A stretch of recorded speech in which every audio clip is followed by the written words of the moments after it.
Hello everyone and welcome back to our channel Biology Impulse. Today in this session we are going to talk about chapter number 10 of class 12, that is microbes and human welfare. In the previous video of this chapter we have already discussed half of this chapter. So if you haven't watched that video then please go and check. I'll put the link in description box. So without wasting any time, let's proceed with our today's session. The very first topic which we are going to discuss is microbes and sewage treatment, यानी कि micro organism sewage treatment में किस तरीके से useful है हमारे लिए. सबसे पहली चीज़ कि सीवेज है क्या. जो म्यूनसिपल वेस्ट वाटर है उसको हम सीवेज बोलते हैं, यानी हमारे घरों से जितना भी जो सीवर का पानी निकलता है दैट इज़ सीवेज. जो सीवेज है उसके अंदर बहुत ज़्यादा अमाउंट का जो ऑर्गेनिक मटेरियल है वो प्रेजेंट होता है और इसके साथ साथ उसके अंदर बहुत ज़्यादा पैथोजेनिक माइक्रो ऑर्गेनिजम्स भी प्रेजेंट होते हैं. पैथोजेनिक माइक्रो ऑर्गेनिजम्स का मतलब होता है कि ये ऐसे माइक्रो ऑर्गेनिजम्स हैं जो हमारे लिए बहुत ज़्यादा हार्मफुल हैं, टॉक्सिक हैं, जो हमें बीमार कर सकते हैं. तो अब ऐसे पानी को हम डायरेक्टली रिवर्स के अंदर तो डिस्चार्ज नहीं कर सकते हैं. तो ऐसे कंडीशन में ऐसे सीवेज को सबसे पहले सीवेज ट्रीटमेंट प्लांट से ट्रीट किया जाता है सो दैट कि वो जो सीवेज है वो लेस पॉल्यूटिंग हो जाए और देन जाके उसको रिवर्स के अंदर डिस्चार्ज किया जाता है. वरना वो रिवर के अंदर जितनी भी एक्वाटिक लाइफ है उसके लिए भी बहुत ज़्यादा हार्मफुल होगा और अगर कोई ह्यूमन बींग उसको कंज्यूम करता है उसके लिए भी वो बहुत ज़्यादा हार्मफुल होगा. अब ये जो सीवेज ट्रीटमेंट प्लांट के अंदर जो ट्रीटमेंट हो रहा है सीवेज का, ये हिट्रोट्रॉपिक माइक्रो ऑर्गेनिजम्स की मदद से किया जाता है. जो हिट्रोट्रॉपिक माइक्रो ऑर्गेनिजम्स हैं ये ऐसे माइक्रो ऑर्गेनिजम्स होते हैं जो कि खाने के लिए दूसरे ऑर्गेनिजम्स के ऊपर डिपेंड करते हैं, अपना खाना खुद नहीं बनाते हैं. जो एसटीपी है यानी सीवेज ट्रीटमेंट प्लांट है, ये 2 स्टेप में वर्क करता है. सबसे पहला है प्राइमरी ट्रीटमेंट एंड देन है सेकेंडरी ट्रीटमेंट. हम सबसे पहले बात करेंगे प्राइमरी ट्रीटमेंट के बारे में. जो प्राइमरी ट्रीटमेंट है बेसिकली उसके अंदर जो जितने भी पार्टिकल्स हैं उनका फिजिकली रिमूवल किया जाता है. प्राइमरी ट्रीटमेंट के अंदर 2 स्टेप इंक्लूड होते हैं. जो सबसे पहला स्टेप है दैट इज़ फिल्ट्रेशन और जो दूसरा स्टेप है दैट इज़ सेडिमेंटेशन. अगर हम फिल्ट्रेशन की बात करें तो फिल्ट्रेशन के अंदर जितनी भी फ्लोटिंग डेबरीज हैं, यानी कि जितने भी ऐसे पार्टिकल्स हैं, ऐसे सब्सटेंसेस हैं जो कि फ्लोट हो रहे हैं सीवेज के अंदर, ऐसे पार्टिकल्स को रिमूव किया जाता है. वहीं अगर हम सेकंड स्टेप यानी सेडिमेंटेशन की बात करें तो यहाँ पे जितना भी ग्रिट है उसको रिमूव किया जाता है, यानी कि उसको सेटल डाउन होने दिया जाता है. जितना भी सीवेज है उसको उसके अंदर से फिर जितना भी जो ग्रिट है यानी जो जितना भी सॉइल है या फिर जो छोटे मोटे पत्थर हैं उनको उसमें से रिमूव किया जाता है. अब जितना भी यहाँ पे सेटल डाउन हुआ है जो भी सब्सटेंसेस उनको हम बोलते हैं प्राइमरी स्लज, और जो भी ऊपर का जो सुपरनेटेंट रह गया उसको बोला जाता है इफिलेंट. अब ये जो इफिलेंट है इसको हम आगे लेके जाएंगे सेकेंडरी ट्रीटमेंट के लिए. जो सेकेंडरी ट्रीटमेंट होता है इसको हम बायोलॉजिकल ट्रीटमेंट भी बोलते हैं. इसको बायोलॉजिकल ट्रीटमेंट इसलिए बोला जाता है क्योंकि यहाँ पे माइक्रो ऑर्गेनिजम्स यानी लिविंग ऑर्गेनिजम्स का यूज किया जाता है सीवेज को ट्रीट करने के लिए. ये जो प्राइमरी ट्रीटमेंट से जो इफिलेंट आया है इसको यहाँ पे सबसे पहले पास किया जाएगा एरिएशन टैंक के अंदर. एरिएशन टैंक के अंदर यहाँ पे इसको लगातार एजिटेशन होगा. एजिटेशन का मतलब होता है कंटिन्यूसली ये रोटेट होता रहेगा उस टैंक के अंदर और एयर को भी यहाँ पे पंप किया जाएगा, जिसकी वजह से जो एरोबिक माइक्रो ऑर्गेनिजम्स हैं उनकी यहाँ पे ग्रोथ होगी. इस एजिटेशन की वजह से जो फ्लॉस है उसकी फॉर्मेशन होती है. फ्लॉस बेसिकली जो बैक्टीरिया है प्लस जो फंगस है उसका कलेक्टिव एसोसिएशन है जो कि एक मैश लाइक यानी एक जाली के जैसा स्ट्रक्चर बना लेता है. यानी सिंपल एंड शॉर्ट में क्या है, फ्लॉस बैक्टीरिया और फंगस दोनों साथ मिलकर एक मैश लाइक स्ट्रक्चर बना रहे हैं जिसको हम फ्लॉस बोल रहे हैं. इस फ्लॉस की यहाँ पे एरिएशन टैंक में फॉर्मेशन हो जाएगी. ये जो फ्लॉस है ये फीड करता है ऑर्गेनिक मटेरियल के ऊपर. हमने स्टार्टिंग में बात करी थी कि जो सीवेज है उसके अंदर बहुत सारा ऑर्गेनिक मटेरियल प्रेजेंट है. तो ये फ्लॉसेस उस ऑर्गेनिक मटेरियल के ऊपर फीड करेंगे. जैसे ही ये फीड करेंगे उसकी वजह से ऐसे वाटर की जो बीओडी है वो रिड्यूस हो जाएगी. बीओडी क्या है? BOD is biochemical oxygen demand, यानी कि 1 लीटर पानी के अंदर जितना भी ऑर्गेनिक मटेरियल प्रेजेंट है उस सारे ऑर्गेनिक मटेरियल को डाइजेस्ट करने के लिए उन बैक्टीरियाज को कितने अमाउंट की ऑक्सीजन की ज़रूरत है, that is biochemical oxygen demand. क्योंकि हमें ऑलरेडी पता है ये जो फ्लॉसेस हैं ये फीड कर रही है ऑर्गेनिक मटेरियल के ऊपर. तो 1 लीटर पानी में जितना भी ऑर्गेनिक मटेरियल है उसको फीड करने के लिए उनको कितनी अमाउंट की ऑक्सीजन की ज़रूरत है, दैट इज़ बीओडी. तो जितनी ज़्यादा बीओडी होगी उतना ही ज़्यादा वो जो पानी है वो उतना ही ज़्यादा पॉल्यूटेड होगा. क्यों? क्योंकि उसके अंदर उतना ही ज़्यादा उनको ऑक्सीजन की ज़रूरत पड़ेगी बैक्टीरियाज को फीड करने के लिए.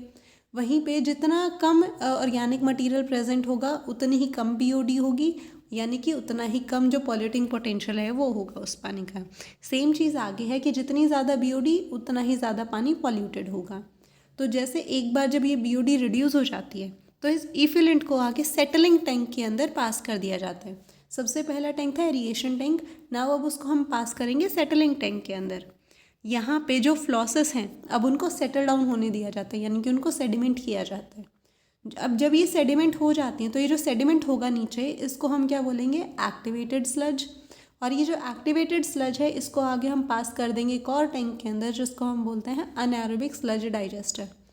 एक चीज़ और कि ये जो एक्टिवेटेड स्लज है यानी ये जो फ्लॉसेस जो सेटल डाउन हुई हैं, कुछ अमाउंट की इन फ्लॉसेस को वापस से एरिएशन टैंक के अंदर डाल दिया जाता है ताकि जो सीवेज का अगला बैच ट्रीट होगा उसके अंदर भी फ्लॉसेस का डेवलपमेंट हो सके, यानी कि वो वहाँ पे as a inoculum as a starter वहाँ पे काम करेंगे। अब यहाँ पे जो है ये पास हो चुके हैं अनएरोबिक स्लज डाइजेस्टर के अंदर। नाम से ही इंडिकेट हो रहा है यहाँ पे किस तरीके के माइक्रो ऑर्गेनिजम्स ग्रो करेंगे, अनएरोबिक, यानी कि जिनको ऑक्सीजन की ज़रूरत नहीं है। वहीं पे जो एरिएशन टैंक था उसके अंदर एरोबिक माइक्रो ऑर्गेनिजम्स ग्रो करे थे। अब ये जो अनएरोबिक स्लज डाइजेस्टर है इसके अंदर ये जो अनएरोबिक बैक्टीरियाज होंगे ये इस फ्लॉस के ऊपर फीड करेंगे। ये जो फ्लॉसेस हमने डाली हैं इसके अंदर इसके ऊपर ये फीड करेंगे। तो जब ये फ्लॉसेस फीड होती हैं तो उस टाइम पे कुछ गैसेस प्रोड्यूस होती हैं जिनको कलेक्टिवली बोला जाता है biogas. So basically biogas is a mixture of gases जिसके अंदर कौन कौन सी गैसेस इंक्लूड होती हैं। First one is methane, second is hydrogen sulphide and third one is CO2।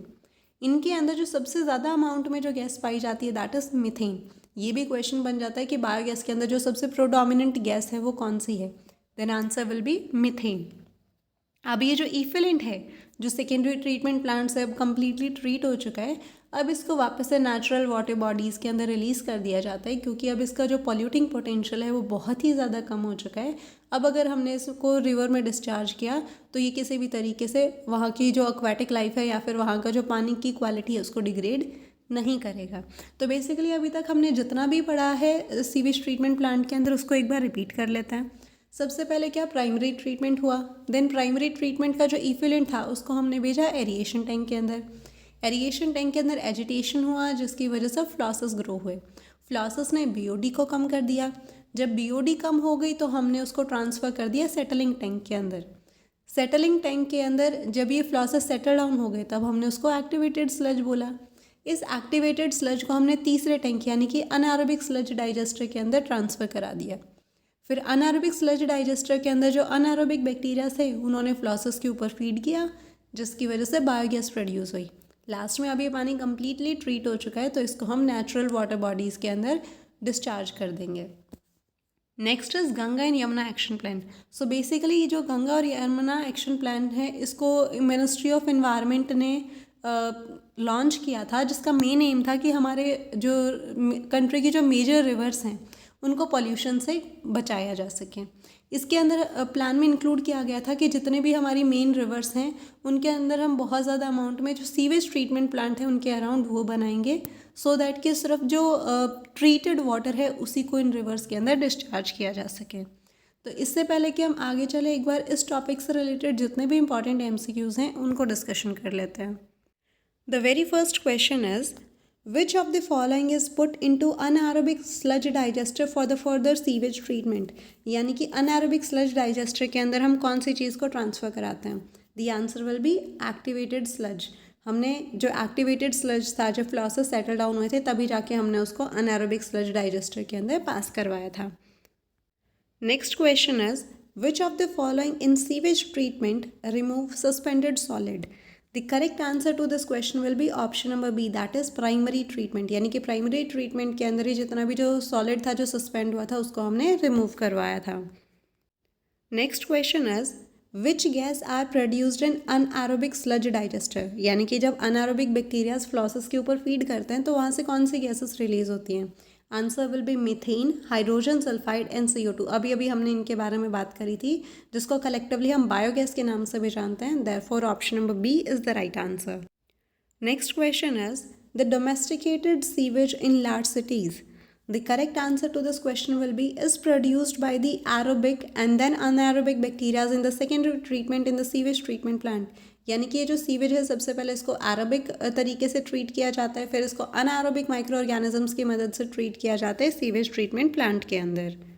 Next question is secondary sewage treatment is mainly, अभी हमें हमने बात करी थी कि जो सेकेंडरी ट्रीटमेंट होता है इसको हम बायोलॉजिकल ट्रीटमेंट भी बोलते हैं, क्योंकि इसके अंदर जो लिविंग ऑर्गेनिजम्स होते हैं उसका यूज़ किया जाता है इसको ट्रीट करने के लिए। Next question is which of the following is mainly produced by the activity of anaerobic bacterias on sewage. The correct answer to this question will be option number D, that is marsh gas. यानी कि जब anaerobic bacterias feed कर रहे होते हैं फ्लॉसेस के ऊपर तो वहाँ पे जो बायोगैस है, जो मीथेन वगैरह है, वो रिलीज होती हैं, जिसको हम मार्श गैस भी बोलते हैं। Now the next topic is microbes in the production of biogas, यानी कि जो माइक्रो ऑर्गेनिजम्स हैं वो बायोगैस के प्रोडक्शन में किस तरीके से मदद कराते हैं। कुछ ऐसे बैक्टीरियाज होते हैं बेसिकली जो अनारोबिकली ग्रो करते हैं, यानी कि जिनको सर्वाइव करने के लिए ऑक्सीजन की ज़रूरत नहीं है, लेकिन ऐसे बैक्टीरियाज जो है वो सेल्यूलोजिक मटेरियल के ऊपर फीड करते हैं। आपको याद होगा कि जो प्लांट की सेल वॉल होती है वो सेल्यूलोज की बनी होती है, तो जितने भी जो कैटल्स वगैरह हैं, जो एनिमल्स वगैरह हैं जो कि ऐसे प्लांट मटेरियल के ऊपर फीड करते हैं, वो सेल्यूलोज को भी डाइजेस्ट करेंगे। तो उनको सेल्यूलोज को डाइजेस्ट करने के लिए उनका जो स्टमक है उसके अंदर एक रूमन वाला हिस्सा होता है। उस रूमन वाले हिस्से के अंदर ये जो अनाएरोबिक बैक्टीरियाज हैं ये सिम्बायोटिक एसोसिएशन शो करते हैं और वो वहाँ पे ये जो सेल्यूलोज है उसको डाइजेस्ट कराता है। हमें पता है कि जब सेल्यूलोज डाइजेस्ट होता है तो उस टाइम पे मीथेन गैस और साथ में CO2 और H2 गैस जो हैं वो रिलीज़ होती हैं। तो ऐसे बैक्टीरियाज जो कि सेल्यूलोज को डाइजेस्ट करवाने में मदद कराते हैं और ये अनारोबिक भी हैं, ऐसे बैक्टीरियाज को हम बोलते हैं मिथानोजेंस।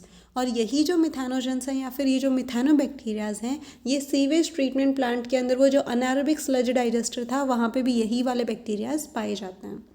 अब हम बात कर लेते हैं बायोगैस प्लांट के बारे में। तो जितना भी कैटल्स का जो एक्सक्रीटा है, यानी उनका जो काउ डंग है या फिर उनका जो वेस्ट मटेरियल है, उसके अंदर बहुत ज़्यादा अमाउंट में जो मिथानोजन बैक्टीरियाज हैं वो प्रेजेंट होते हैं, क्योंकि वो ऑलरेडी उनके रूमन वाले हिस्से में प्रेजेंट थे स्टमक के। और ये जो मिथानोजन बैक्टीरियाज हैं इन्हीं का इस्तेमाल किया जाता है बायोगैस के प्रोडक्शन के लिए। इस बायोगैस को हम गोबर गैस के नाम से भी जानते हैं। अब ये जो टेक्निक है बायोगैस प्लांट वाली, इसको दो अलग अलग इंस्टीट्यूट ने कलेक्टिव कोलैबोरेशन की मदद से बनाया था। इन दोनों इंस्टीट्यूट में से पहले का नाम है IARI, जो कि स्टैंड करता है इंडियन एग्रीकल्चर रिसर्च इंस्टीट्यूट के लिए। वहीं दूसरा इंस्टीट्यूट है KVIC, that is Khadi and village industries commission. इन दोनों ने मिलकर जो बायोगैस प्लांट है इसको बनाया था। ये प्योरली इंडियन मेड है और ये जो बायोगैस प्लांट है बेसिकली वो रूरल एरियाज़ के अंदर पाया जाता है, सिंपली बिकॉज रूरल एरियाज़ के अंदर जो लोग हैं वो ज़्यादा अमाउंट में जो कैटल्स वगैरह है उनको रखते हैं। ये जो बायोगैस प्लांट है इसके अंदर एक कॉन्क्रीट टैंक प्रेजेंट होता है, जिसके अंदर जितना भी जो बायो वेस्ट है उसको कलेक्ट किया जाता है और वहाँ पे इस डंग की एक स्लरी प्रिपेयर किया जाता है। स्लरी का मतलब है यहाँ पे कि जितना भी जो कैटल डंग आया है उसको वाटर के साथ मिक्स किया जाता है। अब उसके ऊपर फिर इसको फिर आगे पास कर दिया जाता है कॉन्क्रीट टैंक के अंदर। ये जो और इस कंक्रीट टैंक के ऊपर आगे एक फ्लोटिंग कवर लगा दिया जाता है इस डाइजेस्टर के ऊपर। तो जैसे जैसे वहाँ पे ये जो गैस है वो प्रोड्यूस होती है, बिल्कुल वैसे वैसे वो जो फ्लोटिंग कवर है वो ऊपर की तरफ उठने लगता है, मूव करने लगता है बेसिकली। एंड देन ये जितनी भी गैस जो प्रोड्यूस हुई है इसको एक आउटलेट पाइप की मदद से जो बाहर अलग अलग कंजप्शन के लिए उसको पहुँचा दिया जाता है। किस तरीके से कंजप्शन हो सकता है बायोगैस का? बेसिकली जो बायोगैस होती है वो एक इन्फ्लामेबल गैस है, तो इसको कुकिंग के लिए भी यूज़ किया जा सकता है या फिर इलेक्ट्रिसिटी प्रोडक्शन के लिए भी यूज़ किया जा सकता है। अब ये डाइजेस्टर के अंदर से जितने भी गैस प्रोडक्शन होनी थी वो हो चुकी है, तो अब ये जितनी भी स्लरी जो अब यूज़ हो चुकी है इसको एक दूसरे आउटलेट के अंदर ट्रांसफ़र कर दिया जाता है और उसको आगे खेतों में यानी फील्ड्स के अंदर एज अ फर्टिलाइज़र भी हम यूज़ कर सकते हैं। तो इसका दोनों तरीके से फ़ायदा है, यहाँ से बायोगैस प्रोडक्शन भी हो रहा है और उसके साथ साथ फिर उसको फील्ड के अंदर भी एज अ फर्टिलाइज़र भी यूज़ किया जा सकता है। Now the next topic is microbes as bio control agent. लेकिन इससे पहले एक बार हम बायोगैस जो प्लांट है उसके बारे में भी डिस्कशन कर लेते हैं डायग्राम की मदद। So this is a biogas treatment plant. इसके अंदर यहाँ पे सबसे पहले जो कैटल डंग था प्लस जो वाटर था उसको मिक्स किया गया, जिसकी मदद से यहाँ पे एक स्लरी की फॉर्मेशन हुई। इस स्लरी को फिर आगे पास कर दिया जाता है डाइजेस्टर के अंदर। अब डाइजेस्टर के अंदर जैसे जैसे यहाँ पे ये स्लरी डाइजेस्ट होती रहेगी वहाँ से बायोगैस का प्रोडक्शन होता रहेगा। जैसे जैसे गैस का प्रोडक्शन होगा ये फ्लोटिंग कवर ऊपर की तरफ मूव करेगा और यहाँ से एक पाइप का यूज़ करते हुए जितने भी गैस का प्रोडक्शन हुआ है इसको अगले किसी और दूसरे कंजप्शन के लिए भेज दिया जाएगा। अब यहाँ से जितनी भी ये स्लरी जो अब यूज़ हो चुकी है फिर इसको आगे एक दूसरे आउटलेट के अंदर ट्रांसफ़र कर दिया जाता है और इसको फिर आगे फील्ड वगैरह के अंदर यूज़ कर लेंगे हम as a fertilizer. Now the next topic is microbes as bio control agent. Bio control का मतलब होता है कि हम यहाँ पे बायोकेमिकल मेथड का यूज़ कर रहे हैं सो दैट कि जो प्लांट डिजीज़ और जो पेस्ट हैं उनको कंट्रोल किया जा सके। जो कन्वेंशनल फार्मिंग होती है बेसिकली उसके अंदर जो फार्मर्स हैं वो केमिकल्स का यूज़ करते हैं पेस्ट की पॉपुलेशन को कंट्रोल करने के लिए। एग्जाम्पल, अगर पेस्ट को किल करने के लिए जो केमिकल्स काम आते हैं उनको हम पेस्टिसाइड बोलते हैं। इंसेक्ट को किल करने के लिए जो केमिकल्स होते हैं उनको इंसेक्टिसाइड्स बोलते हैं। वीड्स को किल करने के लिए जो केमिकल्स काम में आते हैं उनको वीडिसाइड बोलते हैं। तो नॉर्मल फार्मिंग के अंदर ऐसे केमिकल्स का इस्तेमाल किया जाता है इनकी पॉपुलेशन को ख़त्म करने के लिए। लेकिन इसके दो नुकसान हैं। सबसे पहला कि ये जो केमिकल्स हैं ये ह्यूमन बींग्स और जो दूसरे एनिमल्स हैं उनके लिए काफ़ी ज़्यादा टॉक्सिक हैं। दूसरा कि ये इनडिस्क्रिमिनेटली जो बेनिफिशियल ऑर्गेनिजम्स हैं उनको भी किल कर देते हैं और जो हार्मफुल थे जिनको हमने रिमूव करना था उनको भी किल कर देते हैं। तो हमारा नुकसान भी हो रहा है क्योंकि जो यूज़फुल माइक्रो ऑर्गेनिजम्स थे साथ में उनकी भी डेथ हो जाती है। इसीलिए इसको एक ऑल्टरनेटिव टेक्निक है दैट इज़ बायोलॉजिकल कंट्रोल, कि हम बायो कंट्रोल की मदद से ऐसे जो पेस्ट वगैरह या इंसेक्ट वगैरह की जो पॉपुलेशन है उसको कंट्रोल करें। तो ये एक ऐसा मेथड है जिसके अंदर हम पेस्ट को कंट्रोल करते हैं on the basis of natural predation technique rather than chemicals. यानी कि इस टेक्निक के अंदर हम केमिकल्स का इस्तेमाल नहीं करेंगे, जो नेचुरल प्रेडेशन का तरीका है उसको यूज़ करेंगे। नेचुरल प्रेडेशन के तरीके का मतलब ये है कि हमें पता है कि फूड चेन के अंदर, हमारी इकोलॉजी के अंदर हर एक ऑर्गेनिज्म के ऊपर कोई ना कोई एक प्रेडेटर होता है, यानी कोई ना कोई किसी न किसी ऑर्गेनिज्म के ऊपर ज़रूर फीड करते हैं। तो हम अपने फील्ड के अंदर ऐसे माइक्रो ऑर्गेनिजम्स को ऐसे ऑर्गेनिजम्स को इंट्रोड्यूस करवाएंगे जो कि ऐसे पेस्ट या इंसेक्ट के ऊपर फीड करते होंगे, यानी इनके जो प्रेडेटर्स हैं उनकी पॉपुलेशन को हम हमारे फील्ड के अंदर इंट्रोड्यूस करवा देंगे। तो यहाँ पे एक ऐसा सिस्टम क्रिएट हुआ जहाँ पे पेस्ट जो है उनको कम्प्लीटली इरेडिकेट नहीं किया जाता। कम्प्लीटली इरेडिकेट का मतलब है कि उनकी पॉपुलेशन को बिल्कुल ख़त्म नहीं किया जाता है, लेकिन उनकी पॉपुलेशन को एक मैनेजेबल लेवल पे रखा जाता है ताकि उस एरिया का जो इकोसिस्टम है वो बिल्कुल वाइब्रेंट और हेल्दी रह सके। कुछ एग्जाम्पल हैं अभी बायो कंट्रोल एजेंट के जो कि MCQ क्वेश्चन के फॉर्म में बहुत बार पूछे जाते हैं। जो सबसे पहला है दैट इज़ लेडी बर्ड। जो लेडी बर्ड है वो अफाइड्स को रिड करने के लिए, यानी कि उनको किल करने के, उनके पॉपुलेशन को कंट्रोल करने के काम में आती है, यानी कि ये इसका प्रेडेटर है। Next is dragon fly. जो ड्रैगन फ्लाई है वो फीड करती है मॉस्किटोज़ के ऊपर, ये मॉस्किटोज़ के लिए एक प्रेडेटर है। द थर्ड वन इज़ कि जितने भी ब्रासिका और फ्रूट ट्रीज़ हैं उनके ऊपर जो बटरफ्लाई कैटरपिलर्स की पॉपुलेशन जब बढ़ जाती है तो उसको कंट्रोल करने के लिए एक बैक्टीरिया का यूज़ किया जाता है, जिस बैक्टीरिया का नाम है बैसिलस थेराजेनेसिस, जिसको सिंपली हम BT भी बोलते हैं। इस बैक्टीरिया के बारे में ज़्यादा डिटेल में आपको बायोटेक के जो चैप्टर नंबर 12 है उसके अंदर बताया हुआ है कि कैसे हमने इस बैक्टीरिया से जेनेटिक इंजीनियरिंग की मदद से जो BT कॉटन है, ऐसे कुछ जो प्लांट है उनका फॉर्मेशन कर लिया है। Next one is fungus trichoderma. इससे भी बहुत सारे क्वेश्चंस बनते हैं कि ये जो ट्राइकोडर्मा फंगस है ये एक फ्री लिविंग फंगी है जो कि बहुत ज़्यादा कॉमन है रूट सिस्टम्स के अंदर, और ये बहुत सारे जो प्लांट पैथोजन हैं उनकी पॉपुलेशन को कंट्रोल करती है, डिजीज़ से उनको बचाती है। And the fifth one is baculovirus.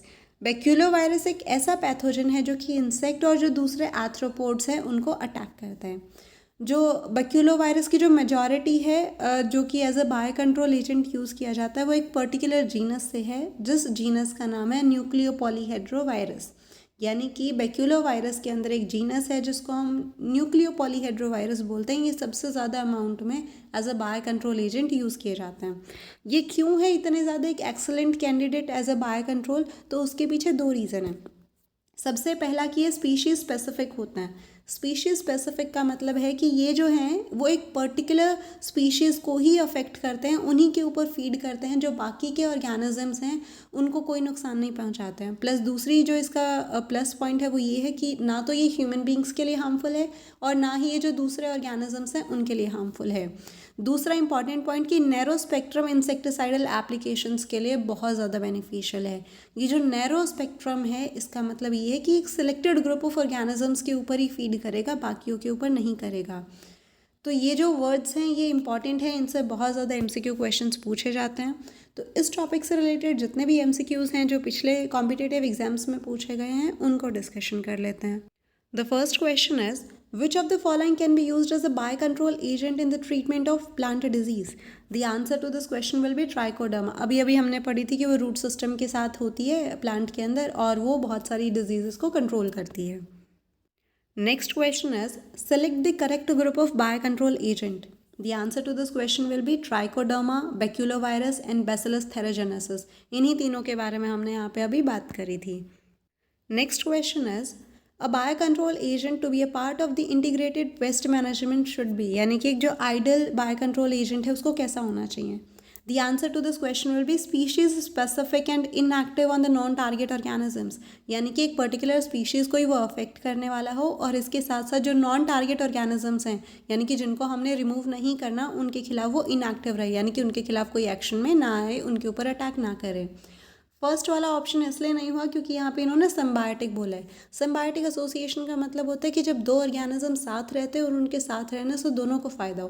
तो हम ऐसा तो नहीं चाहते, हमें सिम्बायोसिस थोड़ी कराना है उनके साथ, क्योंकि अगर वो सिम्बायोसिस करेंगे तो वो पेस्ट को किल ही नहीं करेंगे. दूसरा है free living and broad spectrum. Broad spectrum term यहाँ यूज़ नहीं होगी, हमने नैरो स्पेक्ट्रम पढ़ा है. थर्ड वन इज़ कि फिर से यहाँ पे सिम्बायोटिक था इसीलिए ये तीनों आंसर नहीं हुए. And the last one is correct answer. Next question is, the microbes used for the biocontrol of the pest butterfly caterpillar is. जब हमने बटरफ्लाई कैटरपिलर की बात करी थी तो हमने बैसिलस थैराजेनेसिस की बात करी थी. Next question is, which one of the following is an example of carrying out the biological control of pest diseases using microbes? The correct answer to this question be Trichoderma species against the certain plant pathogens. The next question is, a common biocontrol agent for the control of plant disease is. The correct answer to this question will be Trichoderma. जब भी plant disease की बात होती है तो हमेशा हमने Trichoderma की बात करी है. Now we will talk about the last topic of this chapter, that is microbes as biofertilizers. The biofertilizers are the organisms that enrich the nutrient quality of the soil. यानी कि biofertilizers ऐसे living organisms हैं जो कि soil के अंदर जो nutrient quality है उसको increase करा देते हैं. मेन सोर्सेज कौन कौन से हैं जो as a bio fertiliser use हैं? सबसे पहला है bacteria, then is fungus and then is cyanobacterias. इन तीनों के बारे में और इनके एग्जांपल्स के बारे में अब हम वन बाय वन पढ़ेंगे. The first one is bacteria. Bacteria के अंदर सबसे पहला है राइजोबियम बैक्टीरिया. जो राइजोबियम बैक्टीरिया है वो सिम्बायोटिक एसोसिएशन करता है लेग्यूमिनस प्लांट के साथ, सो दैट कि उनके अंदर जो नाइट्रोजन लेवल है उसको इंक्रीज़ किया जा सके. बेसिकली लेग्यूमिनस प्लांट वो प्लांट होते हैं जिनकी रूट के अंदर नोड्यूल्स प्रेजेंट होते हैं, यानी जिनकी रूट के अंदर गांठें प्रेजेंट होती हैं. Example is pulses. जितने भी दालें हैं वो लेग्यूमिनस प्लांट है. तो ये राइजोबियम बैक्टीरिया लेग्यूमिनस प्लांट के साथ सिम्बायोटिक एसोसिएशन करेगा और जो नाइट्रोजन लेवल है उसको इंक्रीज़ करा देगा. जो प्लांट है वो नाइट्रोजन को डायरेक्टली एब्जॉर्ब नहीं कर सकते हैं. प्लांट जो है वो नाइट्रोजन को नाइट्रेट की फॉर्म में एब्जॉर्ब करते हैं. तो ये जो राइजोबियम बैक्टीरिया है ये नाइट्रोजन को नाइट्रेट की फॉर्म में कन्वर्ट कर देता है और फिर प्लांट को प्रोवाइड करवा देता है. इसके बदले में जो प्लांट है वो उसको रहने की जगह दे देता है नोड्यूल्स के अंदर और इसके साथ साथ उसको फूड भी प्रोवाइड करता है. दैट्स वाई ये एक सिम्बायोटिक एसोसिएशन है. The second one is azotobacter and azospirillum. ये ऐसे फ्री लिविंग बैक्टीरियाज होते हैं जो कि सॉइल के अंदर रहते हैं और वहीं पे जो एटमॉस्फेरिक नाइट्रोजन है उसको फिक्स करते हैं. Now we will talk about fungi. जो फंगी है वो भी सिम्बायोटिक एसोसिएशन करती है प्लांट के साथ. एंजियोस्पर्म्स जो होते हैं वो फ्लावरिंग प्लांट होते हैं. तो जो प्लांट हैं उनकी जो रूट्स होती हैं उनके साथ फंगी जो है वो सिम्बायोटिक एसोसिएशन करती है. और फंगस और प्लांट के सिम्बायोटिक एसोसिएशन को माइकोराइजा भी बोला जाता है, जिसकी मदद से जो सॉइल की फर्टिलिटी है वो इंक्रीज़ होती है. हम यहाँ पे एक पर्टिकुलर फंगस के बारे में बात करेंगे, दैट इज़ ग्लोमस. जो ग्लोमस है वो सिम्बायोटिक एसोसिएशन करती है प्लांट के साथ. कैसे कि जो ग्लोमस है ये प्लांट को फॉस्फोरस प्रोवाइड करवाती है सॉइल से, जिसकी मदद से जो प्लांट के अंदर जो फॉस्फोरस की रिक्वायरमेंट है वो पूरी हो जाती है. अब प्लांट को भी इस ग्लोमस की मदद से और भी फ़ायदा होता है. सबसे पहला है कि रूट बॉर्न पैथोजन, यानी कि ऐसे पैथोजन हैं जो कि प्लांट की रूट्स के अंदर डिजीज़ कॉज करते हैं, उनसे उनको बिल्कुल छुटकारा मिल जाता है. दूसरा जो प्लांट है उनकी टॉलरेंस इंक्रीज़ हो जाती है सलाइनिटी और ड्रॉट के लिए. Now the third one is cyanobacterias. The Nostoc and Anabaenas are the autotrophic microbes found in the aquatic and terrestrial environment fix the atmospheric nitrogen. यानी कि जो नॉस्टिक और एनाबीना हैं ये दोनों ही ऑटोट्रॉपिक माइक्रो ऑर्गेनिज्म हैं जो कि एक्वाटिक एनवायरनमेंट में भी पाए जाते हैं और टेरेस्ट्रियल एनवायरनमेंट में पाए जाते हैं और ये वहाँ पे नाइट्रोजन को फिक्स करने का काम करते हैं. ये पेडी फील्ड का जो एग्जाम्पल है ये काफ़ी ज़्यादा इंपॉर्टेंट है क्योंकि पेडी फील्ड के अंदर ये दोनों as a bio fertiliser use करते हैं. इसके अलावा जो ब्लू ग्रीन एल्गी है ये ऑर्गेनिक मटेरियल को भी ऐड करती है सॉइल के अंदर, जिसकी मदद से जो सॉइल की फर्टिलिटी है वो इंक्रीज़ हो जाती है। अब एक क्वेश्चन आपके लिए है कि जो साइनोबैक्टीरियाज हैं और जो ब्लू ग्रीन एल्गी हैं, क्या ये दोनों सेम हैं या फिर ये दोनों अलग अलग हैं? इस क्वेश्चन का आंसर आप कमेंट सेक्शन में ज़रूर दीजिएगा। सो नाउ इन टॉपिक से रिलेटेड, यानी जो बायो फर्टिलाइज़र वाला जो टॉपिक है उससे रिलेटेड जितने भी MCQs हैं एक बार उनको डिस्कशन कर लेते हैं।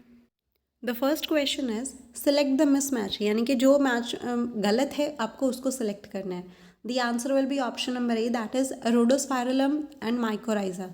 ये ऑप्शन इसलिए गलत है क्योंकि जो रोडोस्पाइरलम है ये एक तरीके का बैक्टीरिया है और बैक्टीरिया के सिम्बायोटिक एसोसिएशन को हम माइकोराइजा नहीं बोलते हैं। माइकोराइजा हम प्लांट और फंगी के सिम्बायोटिक एसोसिएशन को बोलते हैं। That's why this option is wrong.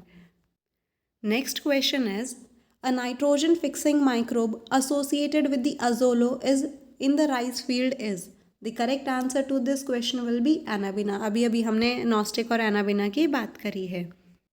Next question is which one of the following microbes form the symbiotic association with the plant and help them in their nutrition? The correct answer to this question will be Glomus. Glomus के बारे में अभी हमने बात करी थी कि एक तरीके की फंगी है जो कि सिम्बायोटिक एसोसिएशन करती है। Next question is a prokaryotic autotrophic nitrogen fixing symbiont is found in. The correct answer to this question will be Cycas plant. Next question is which one of the following help in the absorption of phosphorus from the soil by the plant? यानी कि plant को phosphorus absorb करने में कौन सी चीज़ मदद कराती है? बहुत सिंपल सा आंसर है, answer will be glomus. Next question is which one of the following is not a biofertilizer? The correct answer to this question will be agrobacterium, क्योंकि राइजोबियम, नॉस्टिक और माइकोराइजा ये तीनों ही as a biofertilizer use करते हैं। हमने कहीं भी एग्रोबैक्टीरियम के बारे में नहीं पढ़ा। And the last question for today is the common nitrogen fixer in the paddy field is. The correct answer to this question will be option number B, that is azospirillum. So that's all for today. If you have liked our video, then please do not forget to like, share and subscribe our channel. Also, you can tell us your views in our comment section as well. Thank you so much.